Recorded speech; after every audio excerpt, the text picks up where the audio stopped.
মিনাটা আসলে কি এবং এর গুরুত্ব বা এখানে কি করা হয় সেই বিষয়ে আমরা একটু জানতে চাই। মিনা এটা প্রাচীন শহর, মক্কা নগরীর প্রাচীন শহর, এবং মিনা মক্কার হারামের সীমানার ভিতরেই একটা জায়গা, ঐতিহাসিক একটা জায়গা। এর সাথে অনেকগুলো স্মৃতি বিজড়িত রয়েছে।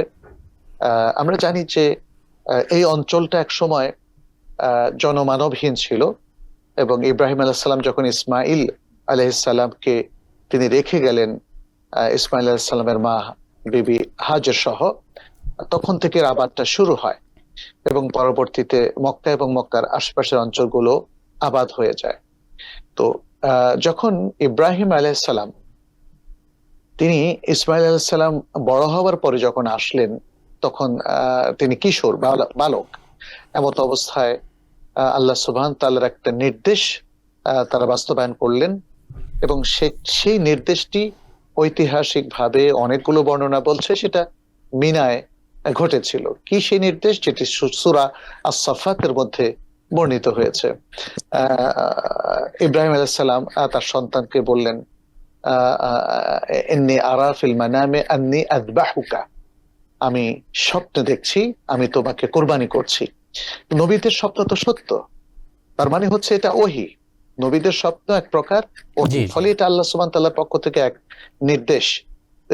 এখানে অনেক বড় ঘটনা, আমরা খুব সংক্ষেপ করছি। সেখানে ইসমাইল আলাইহিস সালামকে কোরবানি করার যে নির্দেশনা তিনি পেলেন, এবং তিনি বাবা হিসাবে কিন্তু একটুও তিনি ভড়কে যাননি, ভয় পাননি।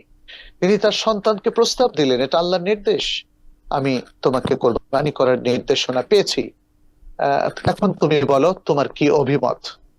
সুবহানাল্লাহ। যেমন পিতা তেমন সন্তান। ইব্রাহিম আলাইহিস সালামের এই নির্দেশের পরে ইসমাইল বললেন, ইফআল মা তু'মার, আপনাকে যে নির্দেশ দেওয়া হয়েছে আপনি সেটা পালন করুন, কোনো দ্বিধা নাই, না বাবার মধ্যে না সন্তানের মধ্যে। সুবহানাল্লাহ, সুবহানাল্লাহ। তো এই যে ঐতিহাসিক ঘটনা সব মিনারই ঘটনা, এবং এখানে আরো অনেকগুলো ঘটনার ইঙ্গিত পাওয়া যায় সরাসরি, যদিও বিশুদ্ধ হাদিসগুলোতে বর্ণনাটা নাই। যেমন শয়তান তাদেরকে একটু মিসগাইড করার যে অপচেষ্টা করেছিল, কিন্তু এই ঘটনাটা খুব বেশি নির্ভরযোগ্য নয়, তবে এমনটি কথিত আছে, যেটাকে কেন্দ্র করে বাইহাকির বর্ণনা সম্ভবত আমার যেটা মনে পড়ে, সেখানে জামরাতুল আকাবায় পাথর নিক্ষেপের যে ঘটনাটা আছে, যদিও বিশুদ্ধ হাদিসে বলা হয়েছে ইন্নামা জুইলা তাওয়াফু বিল বাইতি ওয়াস সাইয়ু বাইনা আস-সাফা ওয়াল মারওয়া ওয়া রামিউল জামার ওয়া রামিউল জামার লিইকামাতি যিকরিল্লাহ, এগুলোকে ইসলামের মহান আমল হিসেবে আখ্যায়িত করা হয়েছে এবং বলা হয়েছে এগুলো আল্লাহ স্মরণকে প্রতিষ্ঠিত করার জন্য। অনেকেই মনে করে থাকে জামরাতের মধ্যে শয়তান যেহেতু বিভিন্ন জায়গায় প্রতারণা করার চেষ্টা করেছে, অতএব সেখানে পাথর মারা হয়েছে। বাট আমরা বিশুদ্ধ হাদিসগুলোতে ডিটেলস বর্ণনাটা পাই না, বরং যেটা আমরা জানি যে এটা রাসূল সাল্লাল্লাহু আলাইহি সাল্লাম এই নির্দেশটা জারি করেছেন, এবং এর আগ থেকেই এটা ছিল। হজের অনেকগুলো কার্যক্রম আসলে আগে থেকে ছিল। মিনায় ইয়ামুত তারবিয়াতে আগমন, হজ উপলক্ষে, এটি কিন্তু ইসলামের আগ থেকেই প্রচলন ছিল, এবং 9 তারিখে মানুষ যারা কোরাইশ তারা মুজদালিফা পর্যন্ত গিয়ে আবার তারা 10 তারিখে ফিরে আসতো মক্কায়। কিন্তু যারা কুরাইশ নয়, যেহেতু কুরাইশ সম্ভ্রান্ত বংশের মানুষ, যারা কুরাইশ নয় তারা আরাফাতে তাদেরকে যেতে হতো, তাদেরকে বলা হতো তোমরা আরাফাতে যাও, তারপরে মুজদালিফা হয়ে তোমরা মক্কা যাবে। কোরআনে কিন্তু সে কথাটা বলা হয়েছে। কোরআন অবশ্য এই যে কুরাইশদের যে আমলটা ছিল সেটাকে এন্ডোর্স করেনি, কারণ এটার মধ্যে একটা আত্মম্ভরিতা ছিল, এটার মধ্যে একটা অহংকার ছিল। বলেছেন তুম্মা আফিদু মিন হাইথু আফাদান নাস, আফাদান নাস আই আন-নাস আল আখারুন, কুরাইশ ছাড়া অন্য মানুষেরা যেভাবে হজ করেছে তুমি সেভাবে আরাফাত হয়ে তারপর সেখান থেকে প্রত্যাবর্তন করো।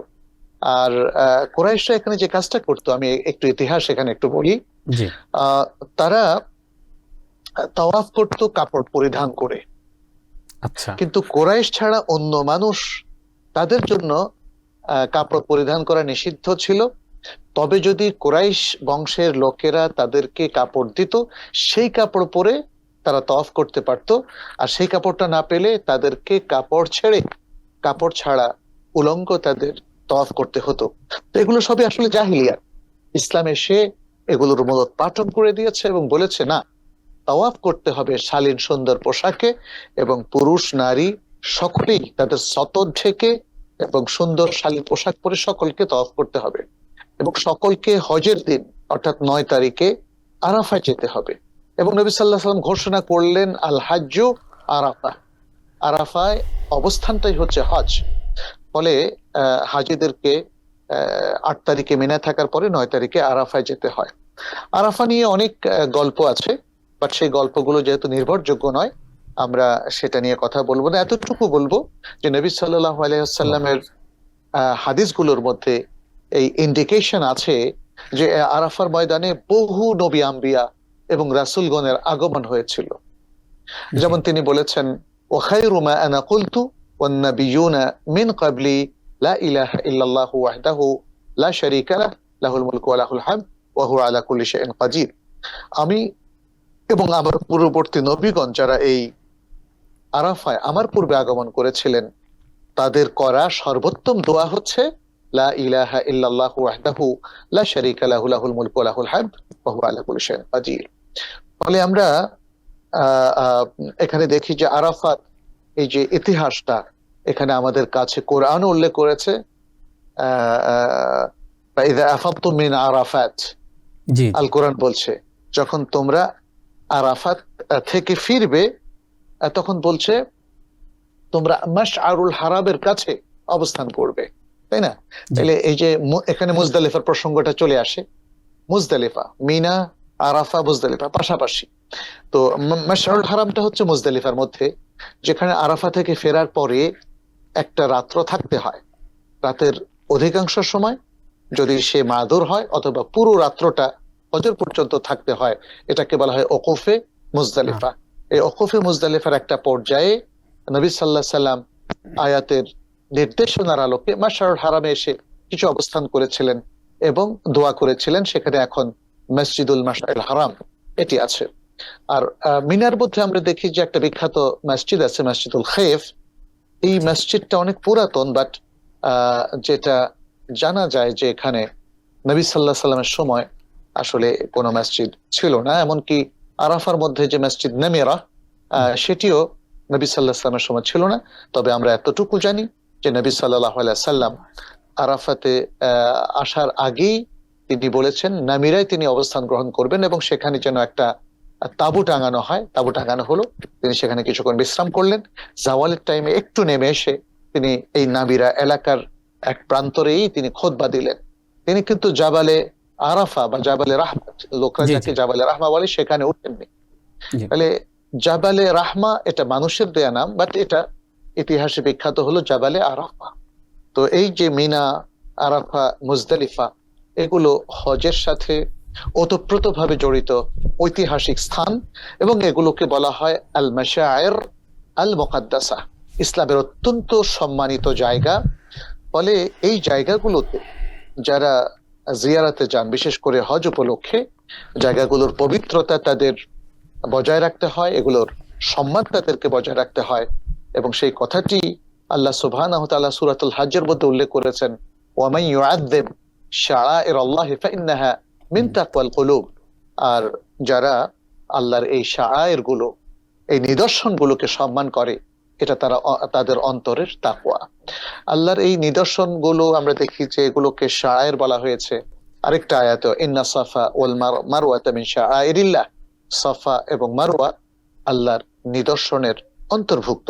ফলে এই মক্কা নগরীর নানা নিদর্শন আমরা দেখতে পাচ্ছি আছে, এবং এগুলো ঐতিহাসিক, বিশাল মর্যাদা রয়েছে, সম্মান রয়েছে। এগুলোকে তাআযীম করা ইসলামের মহান নির্দেশ।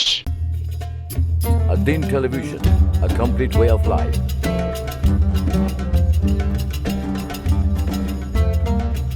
প্রিয় দর্শক, ধন্যবাদ ad-Din-এর সাথে থাকার জন্য।